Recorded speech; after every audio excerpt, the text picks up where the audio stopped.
मी अनु बोलते आहे. हो, स्वर्गातून तुमच्याशी बोलत आहे. माझ्या जाण्याला काही दिवस झाले आहेत, पण आजही तुम्ही माझ्यावर दाखवत असलेलं प्रेम, तुमच्या डोळ्यामधील आपुलकी आणि माझ्याबद्दल जाणून घेण्याची इच्छा मला तुमच्यापर्यंत पुन्हा घेऊन आले आहे. म्हणूनच आज मी माझ्या आयुष्याची खरी कहाणी तुमच्यासोबत मांडणार आहे. माझं हे दुसरं लग्न होतं. माझ्या आयुष्यात 2 गोंडस लेकरं होती. त्या दोघांवर माझं जीवापाड जीव होता. आई म्हणून त्यांच्यावर खूप प्रेम केलं होतं. पण आयुष्यात काही निर्णय असे असतात की त्या क्षणी ते आपल्याला अगदी योग्य वाटतात. मात्र काळ पुढे सरकल्यानंतर त्याच निर्णयाचा पश्चाताप आयुष्यभर मनाला बोचत राहतो. निलेशशी ओळख झाल्यानंतर माझ्या आयुष्याला एक वेगळं वळण मिळालं. त्याच्या बोलण्यातली आपुलकी, त्याने दाखवलेलं स्वप्न आणि त्याच्यावर असलेला माझा विश्वास, यामुळे मी त्याच्यावर मनापासून प्रेम करू लागले. घरच्यांचा विरोध होता, समाजाचं दडपण होतं, पण त्यावेळी प्रेमापुढे मला बाकी काहीच दिसत नव्हतं. शेवटी मी घरच्यांच्या इच्छेविरुद्ध जाऊन निलेशशी आंतरजातीय प्रेमविवाह केला. मला वाटत होतं की आता माझ्या आयुष्यात नव्या सुखाची पहाट उगवेल, सगळं दुःख मागे पडतील आणि माझं आयुष्य नव्याने फुलून येईल. पण नियतीने माझ्यासाठी काही वेगळंच लिहून ठेवलं होतं. आमच्या या दुसऱ्या लग्नाला तब्बल 5 वर्ष झाली होती. या 5 वर्षात खूप काही घडलं. काही क्षण आनंदाचे होते, काही स्वप्नांनी भरलेले होते, तर काही अश्रूंनी आणि वेदनांनी भरलेले होते. आज स्वर्गातून मागे वळून पाहताना वाटतं, काही निर्णय घेण्याआधी तर थोडा वेळ थांबून लेकरांचा विचार केला असता तर कदाचित माझ्या आयुष्याची कहाणी काही वेगळीच असती. जी स्वप्न पाहून मी यांच्याशी प्रेमविवाह केला होता, ती स्वप्न माझी केव्हाच तुटून गेली होती. लग्नानंतर सुरुवातीला आम्ही पुण्यात राहत होतो. आम्ही दोघांनी मिळून इंस्टाग्राम, फेसबुक आणि यूट्यूबवर रील्स बनवायला सुरुवात केली होती. लोक आमचे व्हिडिओ बघायचे, कौतुक करायचे. त्या दिवसात मला वाटलं की आता माझं आयुष्य खूप सुंदर होणार आहे. काही दिवसांनी आम्ही ठरवलं की आपल्या मंगळवेढा गावात जाऊन स्वतःचा व्यवसाय सुरू करायचा.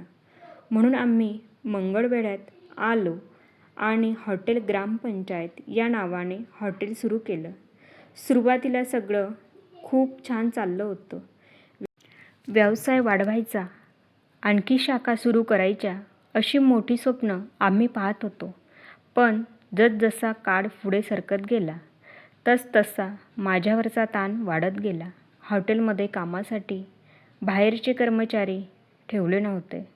त्यामुळे स्वयंपाक करणं, भांडी घासणं, साफसफाई, ग्राहकांची सेवा, सामानाची व्यवस्थापन, अशा जवळपास सर्वच जबाबदाऱ्या माझ्यावर आल्या होत्या. दिवसभर हॉटेल सांभाळायचं, जेवण बनवायचं, भांडी घासायची, ग्राहकांना वाढायचं, साफसफाई करायची. मी अक्षरशः रात्र दिवस राबत होते. शरीर थकत होतं, पण त्याहून जास्त मन थकत होतं. मला वाटायचं, एक दिवस तरी माझ्या कष्टाची दखल घेतली जाईल. पण तसं काहीच घडलं नाही. त्या घटनेच्या आदल्या रात्री माझं आणि माझ्या दिराचं भांडण झालं होतं. मला वाटलं होतं की माझा नवरा माझी बाजू समजून घेईल, पण त्याने माझीही बाजू घेतली नाही आणि दिराचीही बाजू घेतली नाही. तो फक्त शांत राहिला. त्याची ती शांतता माझ्या मनाला खूप लागली होती. संपूर्ण रात्र मी अस्वस्थ होते. मनात राग, दुःख आणि अपमान साचून राहिला होता. दुसऱ्या दिवशी आम्ही नेहमीप्रमाणे हॉटेलवर गेलो, पण माझ्या मनातला तो जखमीपणा अजूनही तसाच होता. काम करताना पुन्हा आमच्यात वाद झाला. तो हॉटेलच्या बाहेर जाऊन बसला आणि मी स्वयंपाकघरात गेले. त्या क्षणी माझ्या मनात इतकं दुःख, राग, अपमान आणि एकटेपणा साचत होता की मला काहीच सुचेनासं झालं.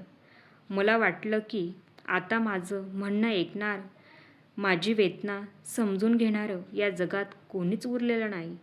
शेवटची रात्र ठरली. माझ्या आयुष्यात मी शेवटचा क्षण किती दुःखात राहिलेले हे आज मी माझ्या आयुष्यात घेतलेल्या निर्णयावर खूप पश्चाताप होत आहे. इतकं सुंदर आयुष्य सोडून मी निघून आले. माझ्यावर प्रेम करणाऱ्या माणसांना, माझ्या 2 चिमुकल्या लेकरांनासुद्धा मी पोरकं करून आले. पण माणसाच्या आयुष्यात काही दिवस किंवा वेळ असे येते की माणूस कुठेतरी भटकून जातो. 2 मिनिटाच्या प्रेमामध्ये माणूस एवढा आंधळा होतो की माणसाला आपल्या जवळल्या सोन्याची किंमतच राहत नाही. आधी तो सुद्धा माझ्याशी चांगलंच बोलत होता, वागत होता. परंतु जशी वेळ निघत गेली तसं त्याने त्याचं खरे रंग दाखवायला सुरुवात केली. रोज मारहाण करणं, शिवीगाळ करणं हे त्याचं झालं होतं. परंतु मी त्याला सोडून सुद्धा शकत नव्हते. कारण त्याच्याशी लग्न करणं हा माझा निर्णय होता. माझ्या घरच्यांच्या विरोधात जाऊन मी त्याच्याशी लग्न केलं. त्यामुळे मी त्याला सोडून कुठेही जाऊ शकत नव्हते. म्हणून मी सगळं काही सहन करत होते आणि सगळ्या गोष्टी मस्करीमध्ये घेऊन पुढे चालत होते. कारण आजही माझं त्याच्यावर आंधळं प्रेम होतं. मला असं वाटत होतं की मला जगातील सगळ्यात सुंदर व्यक्ती मिळाली. पण फक्त व्यक्ती सुंदर असून संसार चालत नाही. आयुष्य निघत नाही. तो चेहऱ्याने नाही तर मनाने श्रीमंत आणि सुंदर असला पाहिजे. संसार आता गाडा ओढत ओढत मी एवढे पुढे येऊन गेले होते की जे आयुष्य मी माझे सोडून आले त्याची फक्त आठवण करण्यावाचून माझ्या परीत काहीच सोडलं नव्हतं. जे सोडून आले होते ते मी परत घेऊ शकत नव्हते. त्या माणसांच्या सोबत राहू शकत नव्हते. आज नाही तर काल आपली परिस्थिती सुधारेल. आता नवरासुद्धा आमचे कष्ट बघून आपल्यावर प्रेम करेल, 2 शब्द बोलेल ही माझी निष्काळजी अपेक्षा होती. त्याच्या संसारासाठी मी खूप झिजले. दिवस उजाडल्यापासून तर मावळल्यापर्यंत मी दिवसभर फक्त काम आणि काम एवढंच माझं आयुष्य चालू होतं. त्याच्या पलीकडे आता मला माझं आयुष्य दिसत नव्हतं. रात्रदिवस फक्त ताणतणावामध्ये, मारहाण करण्यात आणि कष्ट करण्यामध्ये जात होतं. जी स्वप्न पाहून मी याच्याशी प्रेमविवाह केला होता ती स्वप्न माझी कधीच मरून गेली होती.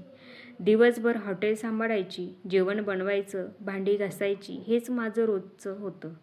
कुठे फिरायला जाणं, आनंदाचे 2 क्षण घालवणं हे फक्त स्वप्न होतं. कदाचित तिथूनच माझ्या पापाची शिक्षा सुरू झाली होती. माझ्या मनात दुःख होतं. मी कुणाला सांगू शकत नव्हते. म्हणून मी या टोकाचा निर्णय घेतला आणि त्रासाचं आयुष्य जगण्यापेक्षा असं आयुष्यच नको हा विचार मी केला.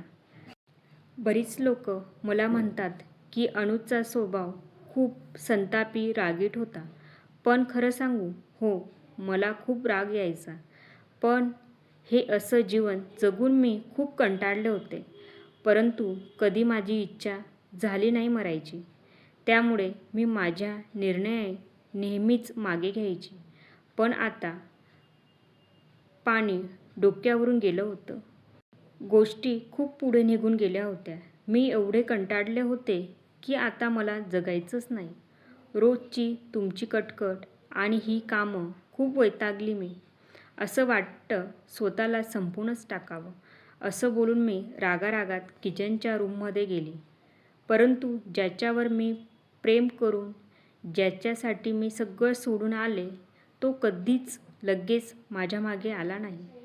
त्यांनाच वाटलं की असं जे नेहमी बऱ्याच वेळा बोलले, कारण केलं काहीच नाही.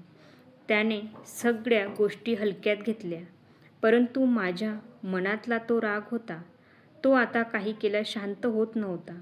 मला आज एक एक गोष्टीचा पश्चाताप होत होता.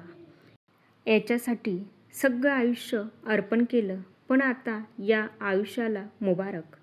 आपण या आयुष्यातून आणि या जगातून निघून गेलेलंच बरं.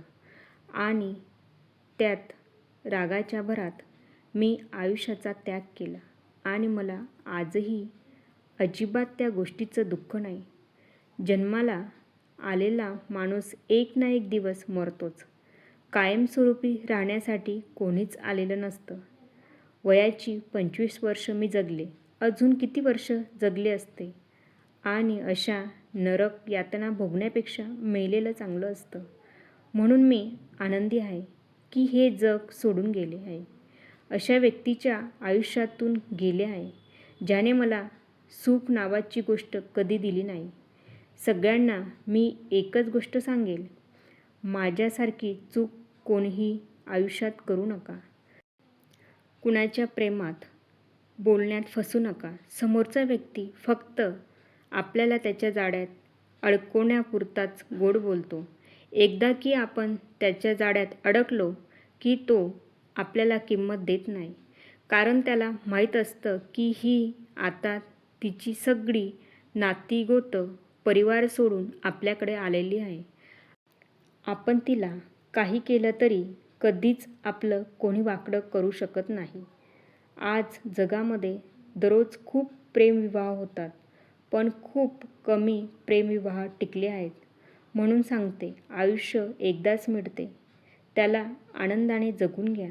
चांगल्या व्यक्ती मिळाला तरच लग्न करा, नाहीतर कायमस्वरूपी एकटे राहा, पण स्वाभिमानी जगा. आपल्या आयुष्य हे दुसऱ्याच्या तालावर नाचण्यासाठी नाही, तर आपल्याला हवं तसं जगण्यासाठी असतं. म्हणून त्याला आपल्या मनाने जगा. मी माझ्या लेकरांची आणि माझ्या कुटुंबाची खूप गुन्हेगार आहे.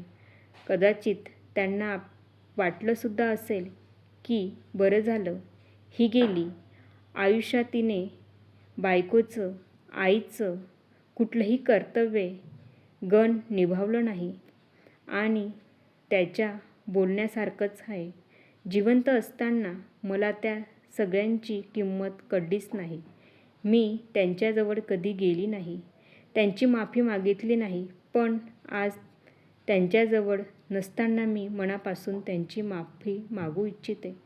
ज्यांना ज्यांना मी त्रास दिला आहे, सगळ्यांनी मला माफ करा आणि इतरांनी माझ्या या दुःखातून काहीतरी बोध घ्या. असं आयुष्य जगण्यात काहीच अर्थ नसतो. माझं आयुष्य कुत्र्यासारखं मी स्वतः केलं. देवाने तर खूप सुंदर आयुष्य दिलं होतं. जोडीदाराची किंमत करायला शिका. एकदा जर तुम्ही किंमत केली नाही, तर आयुष्यभर तुम्हाला त्या गोष्टीची किंमत मोजावी लागते. अनेकांना वाटत असेल की हिला कसं टोकाचा निर्णय घ्यावासा वाटला, पण खरं सांगू, एखादा टोकाचा निर्णय माणूस सहजासहजी घेत नाही आणि कोणालाही स्वतःचे जीवन संपवावंसं वाटत नाही.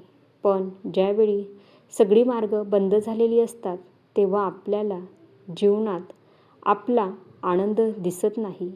दिसतं ते फक्त दुःख, त्रास आणि आपण केलेल्या गोष्टीचा पश्चाताप. माझं आयुष्य संपूर्ण निरर्थक ठरलं. म्हणजे आईवडिलांनी मला जन्म दिला, लहानाचं मोठं केलं. मी त्यांचे उपकार कधीच फेडू शकले नाही. आईपणाचं सुख देवाने मला दिलं होतं. 2 मुलं पदरात घातली, पण माझ्या या हातानं मी मुलांची लाड करू शकले नाही. म्हणजे माझ्या आयुष्यात देवाने मला सगळं काही अगदी भरभरून दिलं होतं, पण मला ते उपभोगता आलं नाही. हीच माझ्या आयुष्यातली सगळ्यात दुर्दैवी गोष्ट आहे. मी गेल्यानंतर कोणाचंच काही गेलं नाही. ज्याच्यावर मी प्रेम केलं, मला जाऊन 2-3 दिवससुद्धा झालेले नाहीत. माझ्या अणूचा शेवटचा व्हिडिओ. कशामुळे अणूने असं पाऊल उचललं, असे व्हिडिओ बनवण्याचे काम सुरू केलं, कारण त्याला पाहिजे होता फक्त पैसा. दुःखातला एक क्षणसुद्धा मला त्याच्या चेहऱ्यावर कधीच दिसला नाही.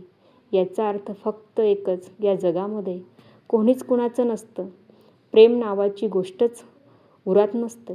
तो आता व्हिडिओ दाखवायला तयार झाला माझ्या नावाने का होईना, खोटे व्हिडिओ का होईना, पण माझ्या नावाची आठवण आणि माझ्या नावाचा वापर करून पैसे कमवतोय, म्हणजे त्याला माझ्या जाण्याची काही खंत नाही. यावरच तुम्ही ओळखा आणि आपल्या आयुष्यात योग्य तो निर्णय घ्या. शेवटी एवढंच सांगते, प्रेम बिम काही नसतं. ते फक्त मोहमाया आणि वासना असते, जी माणसाला नेऊन आपल्या दारापर्यंत घेऊन जाते. फक्त जास्त दुःख म्हणजे मी माझ्या लेकरांना पोरकं करून आले. सगळ्यांनी माझं आयुष्यातून धडा घ्या आणि आपलं अमूल्य जीवन आनंदाने घालवा. अशा व्यक्तीच्या नात्याला लागून आयुष्याची राख रांगोळी करू नका.